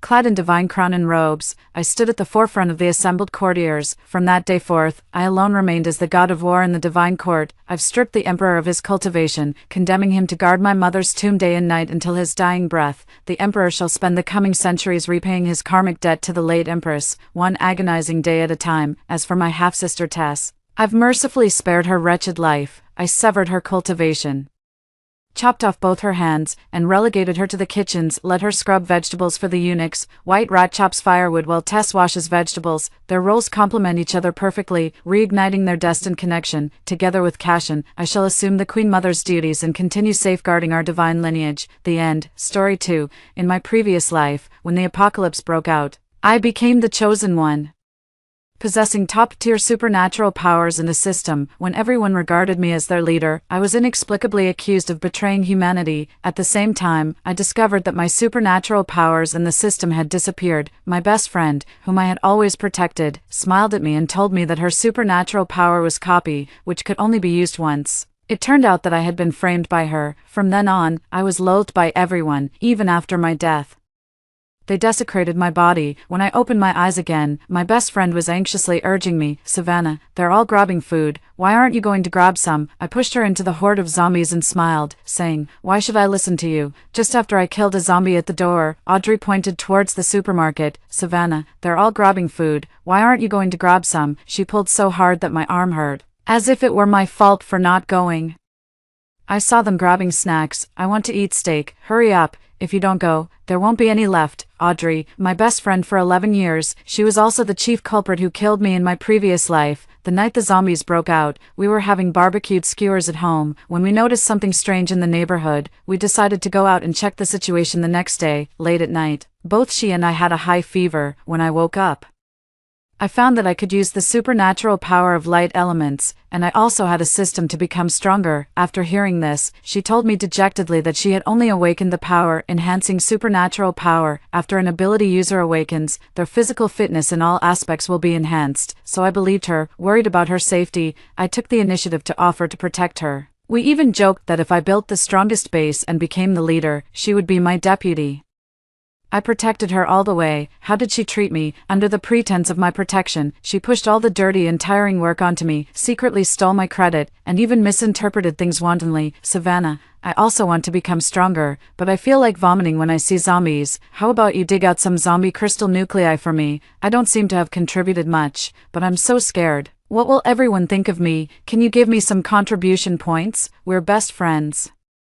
Aren't we? You'll do me this small favor, right? Everyone, don't blame Savannah. She must have been confused for a moment. Hurry up and apologize to everyone. I thought what she wanted was power, but I never imagined that she wanted my supernatural powers, the system, and even my life. Just before I died, I finally understood her plan. She made a big deal out of the photos of my negotiation with the Zombie King, and edited the video of me killing a spy who had always shown loyalty to the outside world to distort the truth. She used me to resolve internal conflicts, obtained information from the enemy, and copied my supernatural powers in the system. Finally, in the name of a close friend, she painstakingly killed me and won the reputation of selfless and impartial, being praised by the world. What a clever scheme of using others to kill and reaping the benefits without lifting a finger, however. So what? In this new life, I will definitely make her pay the price. Coming back to my senses, I pretended to be in a difficult situation. Audrey, I'm not feeling well. She showed concern. Savannah, are you okay? Are you tired just from killing a few zombies with a knife? That's right, I was afraid of exhausting my strength too early, so I didn't use my supernatural powers, and she couldn't see the system either. I scratched my head in embarrassment. Sorry, Audrey.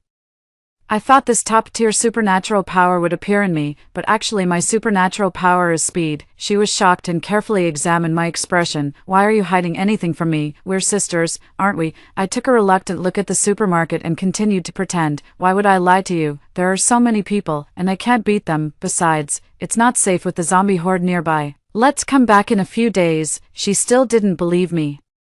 But I really want to eat steak. Please go and grab some for me. There won't be any left in a few days. How ridiculous. I haven't forgotten that in my previous life, I was surrounded and attacked because I went to grab steak for her. Seeing that I was alone, weak, and fairly good-looking, they made lewd remarks and got handsy. I was young and hot-tempered, with my light-based supernatural powers in the system. I naturally fought back. Even with my golden finger, I was outnumbered. Got seriously injured, and also got on the bad side of Jacob, who would later become the leader of another base, so she wants to eat steak that badly. I smiled and pushed her into the zombie horde at the door. Why should I listen to you? She didn't expect me to do this, and the zombies immediately attacked her. Bang, lightning flashed, and a group of surrounding zombies were blown up. Miss, this isn't very appropriate, is it? His voice was as clear and smooth as jade. Unexpectedly, I still couldn't avoid him, the hypocrite Jacob. He stabbed me in the back plenty of times in my previous life. On the surface, he seemed like a gentle and modest gentleman, but in reality, he bullied others by relying on his power and was extremely vengeful. I was just hungry and wanted something to eat. Why did you push me out? She looked on the verge of tears. He agreed. A reasonable request. Everyone should unite now that the zombies have broken out. I sneered. Is that what you said just now? We've been best friends for 11 years. Why are you misinterpreting me? If I'm holding you back, I'll apologize. Here she goes again. I rolled my eyes inwardly. Fine, then apologize. Enough. Jacob stepped in front of her. He smiled slightly. To abandon a best friend of 11 years.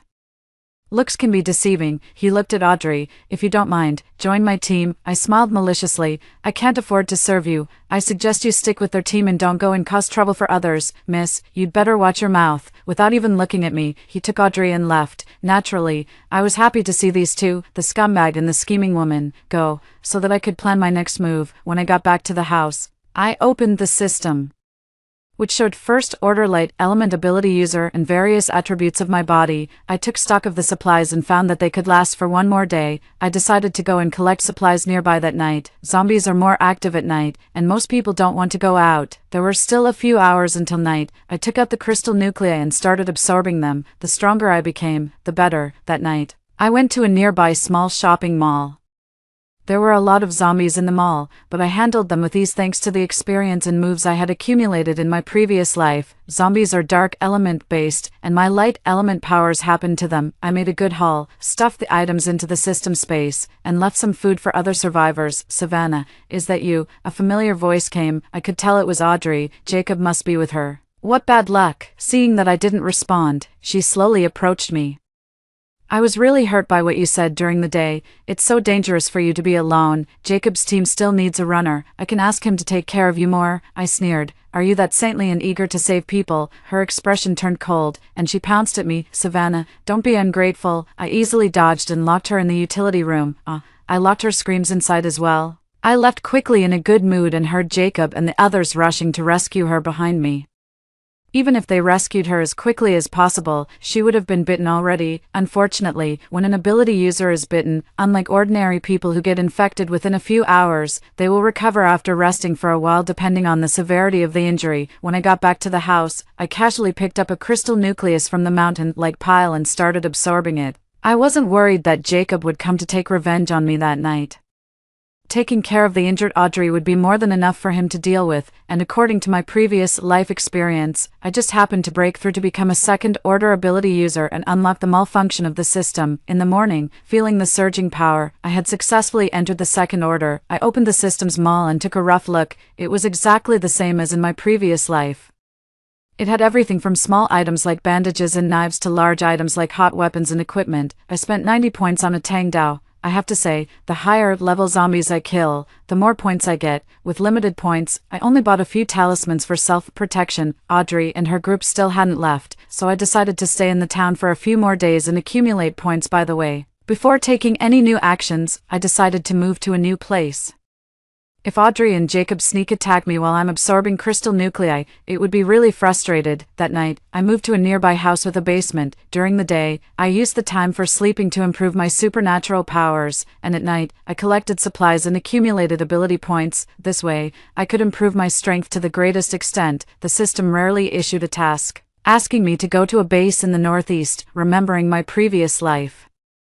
The system had never issued this task, it only issued tasks to guide me when key items appeared. Coincidentally, I met Audrey, Jacob, and the others again that night. I didn't expect Savannah to be so vicious, pushing you into the utility room full of zombies, a man said indignantly. Yeah, didn't you two used to be best friends? Fortunately, the boss arrived in time, or else you would have, say. I don't know how she became like this, but I can't keep indulging her. Audrey saw me first.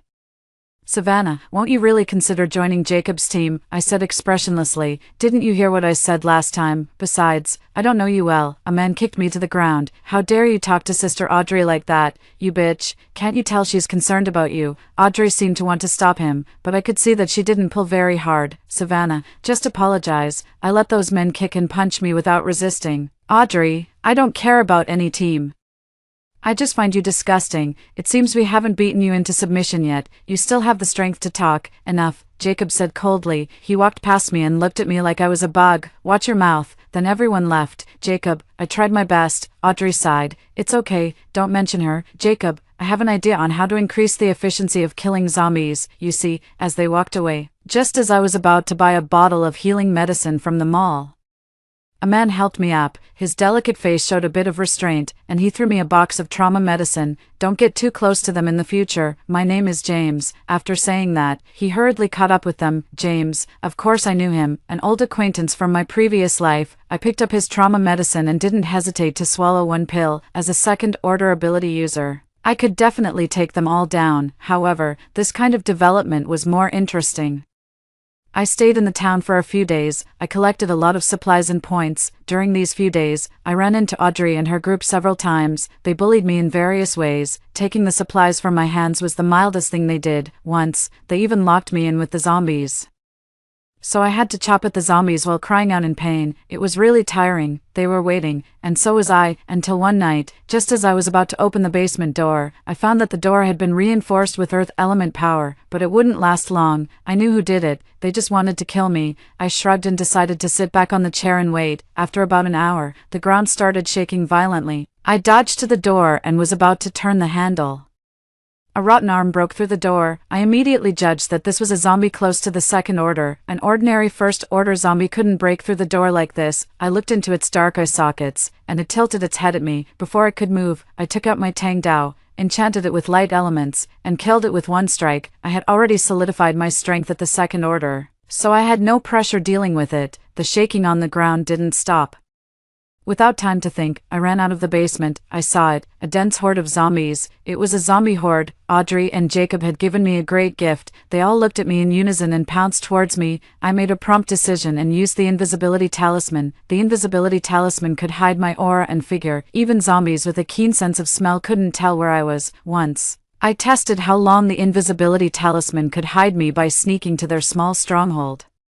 Coincidentally, I heard them planning how to use the zombie horde to kill me. Jacob learned about this zombie horde from his uncle, the base leader. I also experienced this zombie horde in my previous life. However, at that time, I bought a lot of Vajra talismans and stuck them on the door. Audrey and I managed to hold out until the zombie horde passed. Audrey probed Jacob about this zombie horde. Jacob had an expressionless face. "I'll take everyone with me. As for your best friend, I know where she is. Let's give her a gift," the others echoed. "Jacob, why don't we just wait until she's dead before leaving?" Jacob tacitly agreed with this approach. Audrey smiled happily. I had guessed whether they would use this method to kill me, but I didn't expect them to be this vicious. Then I decided to turn their scheme to my advantage. An invisibility talisman lasted about 10 minutes. And earth tunneling talisman allowed me to go anywhere within 100 miles. Unfortunately, one earth tunneling talisman cost me nearly 500 points. Since they gave me such a great gift, I had to give them something in return. I found a relatively safe place, smeared some blood on my face, and used the earth tunneling talisman to sense. Soon, I locked onto Audrey's position. It only took an instant to teleport there. I took the initiative to cancel the effect of the teleportation talisman and stood at the door of their temporary stronghold, knocking on the door. Luckily, Audrey opened the door. She was shocked but quickly calmed down. I smiled and greeted her. "Long time no see, Audrey." I leaned close to her ear. If I hadn't run fast enough, I would have been torn apart and eaten. Before she could react, I teleported directly to the gate of the wire fence. Outside the wire fence, there were a large number of zombies. She said coldly, "What do you want to do? Haven't you learned the consequences of provoking us? Jacob won't let you off if he finds out." I smiled and interrupted, "Really? Then go ahead and tell him." Ignoring her dissuasion, I opened the gate of the wire fence. Of course, I couldn't just cause trouble for her alone. Then I activated the invisibility talisman. I picked up a drivable car from the roadside, ignored the chaos behind me, and drove towards the northeast. "Audrey, at the northeast base, we will meet again. I've always known one truth. When the enemy is in the open and I'm in the dark, I have the initiative, so along the way." Besides killing zombies, I kept driving non-stop, just to reach the base ahead of time. My strength also increased rapidly. Killing zombies was as easy as cutting watermelons. After driving on the highway for half a month, I finally arrived at the northeast base. Only when I got close to the base did I understand why the system had marked a task here. The closer I got, the clearer the key item prompted by the task became. There was a medicinal herb in the northeast base. This herb was the last weapon I planned to use to destroy the origin of the zombies in my previous life. This kind of medicinal herb was extremely rare. Even with my extensive connections in my previous life, I had only seen one. In the apocalypse, both medicinal herbs and medicines were extremely scarce. After I brought it back, neither the traditional Chinese medicine doctors nor the Western medicine doctors at the base had ever seen it, not knowing its efficacy. We conducted a lot of simulation calculations. Finally, we could confirm that it could 100% destroy the origin of the zombies. Unexpectedly, after I was reborn, this medicinal herb appeared here. The plan to save the world could be advanced. I entered the northeast base unimpeded. I went to the Ability User Association, certified my identity as a first-order speed ability user, and registered a team. The Ability User Association allows one to earn contribution points by completing tasks and receive supplies. Of course, I didn't need those supplies. On the way, I saw a familiar figure, James. He saw me too, but quickly looked away. The people I was most concerned about arrived at the base a little later. It seemed that I had caused them enough trouble. I hid in the crowd and watched them get out of the car. Most of them looked bedraggled. I listened carefully to their conversation. "Uncle, one of the team members has awakened a secondary ability. Please arrange some researchers." Secondary awakening. I finally forced her to use copy. I felt a little more at ease, no matter what ability she has. In the face of top-tier like-based abilities, everything else is child's play. Since I got the information I wanted, I didn't linger on the street for too long. I decided to take on a few tasks at the Ability User Association in a few days. A few days later, I stood in the task hall of the Ability User Association. My registered ability was ordinary and I was only at the first order, so no one wanted to team up with me. The receptionist didn't even bother to smile at me. We've taken these tasks of hunting mutant beasts. As the tasks were snatched away, I turned around and saw that it was Audrey and Jacob's team. The receptionist put on a smile again. Dear Thunder Team, these 3 tasks have been assigned to your system. Audrey didn't hold back at all. Sorry, we'll take these 3 tasks. I used a disguise talisman, but they still didn't recognize me. Losers should just take on zombie killing tasks. Someone from the Thunder team was dissatisfied with me. I took an inconspicuous zombie killing task and left. No one paid any attention to me. I walked to an inconspicuous corner, used the invisibility talisman again, and moved next to Audrey. Audrey, your secondary awakening has really opened my eyes. This task is a good opportunity to practice. Psychic abilities are amazing. The pride in Audrey's eyes grew even stronger. Even Jacob showed some appreciation. When you're more familiar with your ability, I'll recommend you to participate in a research project at the Research Institute. Audrey was so happy that she couldn't stop smiling. The group went to a mountain dozens of kilometers outside the base. I didn't expect that their destination was the same as the location of the task. I stuck an invisibility talisman on the car and followed them closely. In the mountain, after referring to the map and searching for a long time, I found a suspicious cave. My third-order light-based ability told me that the concentration of dark elements here was very high. Not long after entering the cave, I saw people in front of me. Audrey and Jacob are everywhere. I felt disgusted. Many ability user teams have reported abnormalities here. Jacob rarely looked serious. Everyone, move forward carefully. I'll keep my psychic ability activated at all times. Audrey was only at the first order, while I was at the third order. It was easy for me to hide my figure from her detection. The cave was very deep. After walking for a long time, something strange finally happened. What's this? A cocoon and a group of zombies, someone exclaimed. I remembered, this was the Zombie King in the growth stage. As the highest level zombie, the Zombie King could control the actions of other nearby zombies. Its upgrading process was simple and brutal. It just controlled the zombies to absorb energy one by one. It upgraded very quickly. I estimated that the one in front of me was almost at the fourth order. There are a lot of zombies here.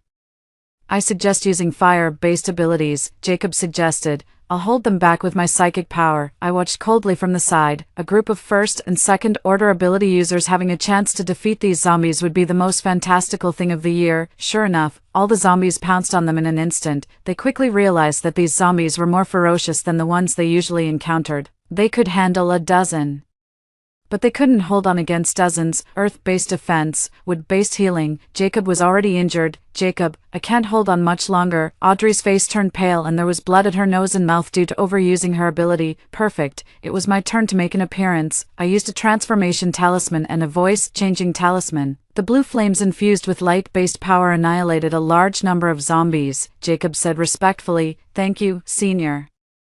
"May I ask your name?" I said sarcastically. "I don't deserve such respect. You must be very confident in yourselves to challenge beyond your level." Jacob's face looked a bit terrible looking. At this moment, the large cocoon in the middle slowly dissolved. It was the Zombie King. Compared to ordinary zombies, the Zombie King looked more like a normal person. "You, who have disturbed me, will all die." I immediately started fighting with the Zombie King, throwing out my abilities and fire-based talismans as if they were free. Fortunately, I found the Zombie King earlier in this life, and it wasn't as difficult to deal with as in my previous life. Just as the Zombie King was on the verge of death, a sharp pain suddenly shot through my head. I froze. A bolt of lightning mixed with fire struck towards me. Earth-based power bound my body. Audrey looked a little complacent. Oops. I seem to have attacked the wrong person.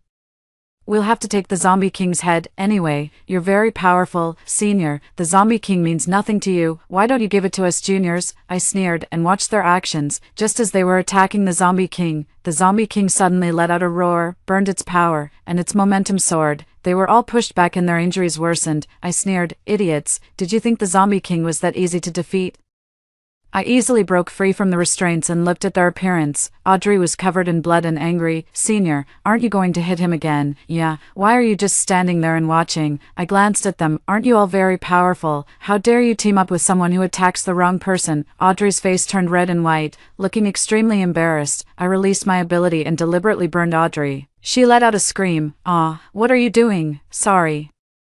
I seem to have attacked the wrong person. I'll take the zombie king's head. I threw her words back at her and then chopped off the zombie king's head. Ignoring the angry shouts and curses behind me, I left with my head held high. Killing the zombie king meant that the only targets of my revenge were Audrey and Jacob. When I got back to the base, I handed in the required number of crystal nuclei for the task and then returned to my room. The Thunder team should be resting these days.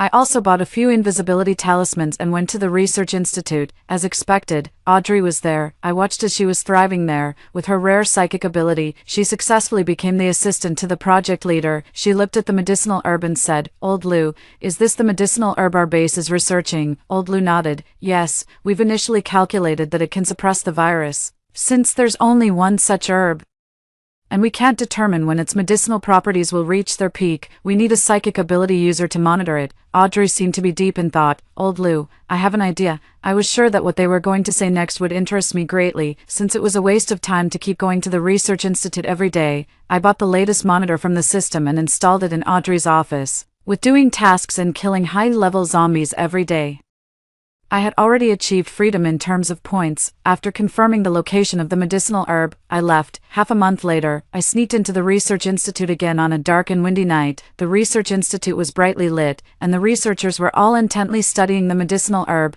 The originally whole herb had been refined into bottles of potions. The alarm went off the moment I stepped into the experimental area. I decided not to pretend anymore and revealed my true face. Audrey was surprised to see me. "Savannah, I thought you were already dead outside." I sneered. "How could I die when you're still alive?" Hearing the alarm, a large number of researchers and guards were already rushing over. "How did this person get in? Where are the guards? This person is so stupid, walking around in the Research Institute so blatantly." Target locked, activating level 2 defense. Beep, beep, beep. I looked coldly at everyone. The ability user guards and machines had already started attacking me. I teleported and directly took away several test tubes. Old Lou said anxiously, "Audrey, stop her quickly." She launched an attack. "Savannah, experience the power of psychic abilities. It's your honor to die by my hand." I easily dodged all her attacks. She was shocked. How is this possible? No matter how strong their attacks were, I could easily dodge them. I also put all the reagents on the experimental benches into my system. "Savannah." Audrey was enraged and her psychic attacks became more and more intense. I dodged them all with ease and flashed in front of her. "I'll make you pay the price." Ignoring her angry shouts, I did something I had always wanted to do to her. Slap. I slapped her hard. As a greeting, "Here's a slap for you." She was bleeding from the slap, and half of her face swelled up. I teleported out of the Research Institute and headed straight for the base gate. "Hurry, catch her." I was so fast that no one could keep up with me. Standing at the base entrance, I deliberately waited for them. "Savannah, you're quite confident." Audrey and the others rushed over immediately. Several famous teams from the Ability User Association were also dispatched to catch me. "Run. Why don't you run now? Weren't you very arrogant just now, with so many people here? Let's see how you get out. You even dared to steal from the Research Institute." Audrey stared at me. "Savannah, why do you keep causing trouble for me? What exactly do you want? Fame, money, power?" I interrupted her. "I just want your life." She laughed angrily. "I don't know whether to call you a daydreamer or say that's your last words." Jacob looked at me. "Don't waste time with her. Kill her quickly. She's just a pesky bug." I was calm. "I'm not here to fight with you, Audrey. Do you mind if I show everyone something?" Audrey sneered. "Considering you're about to die, I'll allow you to say a few last words." I casually took out a phone and turned on the speaker. "Old Lou, the medicinal properties of this herb are very good. However, I have an idea. You can listen to it. If we use it all to save the world, that would be too wasteful. Why don't we weaken its properties and sell it on the black market? We can sell it at a high price, anyway. The higher-ups don't know what we're doing. Those ability users have plenty of money. We can make an unlimited amount of the weakened version. As for the money we earn, you can have 80% and I'll take 20%. Audrey, I need to think about your idea. What we've talked about today should stay between us." Audrey's face turned pale, and Jacob looked very angry. The surrounding passers-by whispered among themselves, "Even in the apocalypse, I didn't expect the Research Institute to be so greedy for money." "Right, we ordinary people are just barely surviving. This is just a joke for us." Could that woman be the one in the video? I didn't expect her to be so troublesome. The other ability users couldn't stand it anymore. "Jacob, I respect you, but you have to give us an explanation for this. We protect the base and kill the zombies, and they still want to exploit us." "Jacob, did you bring this woman here?" Jacob's face grew darker and darker. His uncle was the base leader, so his attitude naturally represented half of the base leader's stance. His eyes were terrifying. Audrey, you have to give everyone an explanation. Audrey remained calm. Jacob, you know she's been against me. This video must be fake. Jacob looked at me. I said casually, is it now popular to deny the authenticity of videos to cover up your actions? Since I'm showing it, I'm not afraid of having it verified. I smiled. Moreover, haven't you destroyed the relevant documents in your office yet? Audrey turned as pale as a sheet of paper and said nothing. Jacob understood her reaction immediately. He gave her a dark look and immediately led his men back to the research institute. Audrey looked at me with hatred. What on earth do you want? I want you dead, in an abandoned building, although I really wanted to watch them fight among themselves. However, I had more important things to do. The medicinal herb had been decomposed by Audrey into more than a dozen bottles of potions and a block of solid liquid medicine. Fortunately, there was still a block of solid liquid medicine left. I opened the task panel and saw a task. The task location was in a city 2,000 kilometers away. That should be the city where the virus first spread. When setting off, I randomly swept with light elements. Besides the zombies, I also detected a small thing, a small locator. It was stuck to the back of my waist. I stuck it there when I slapped Audrey, taking advantage of the moment when she wasn't paying attention. I have to say that Audrey managed to stick it on me even in that situation. I casually stuck it back on the back of my waist. If they want to chase me, let them. Perhaps they were afraid of me, and I had a smooth journey all the way. I had a rather leisurely and carefree time during these days. Every day, I either killed zombies or practiced.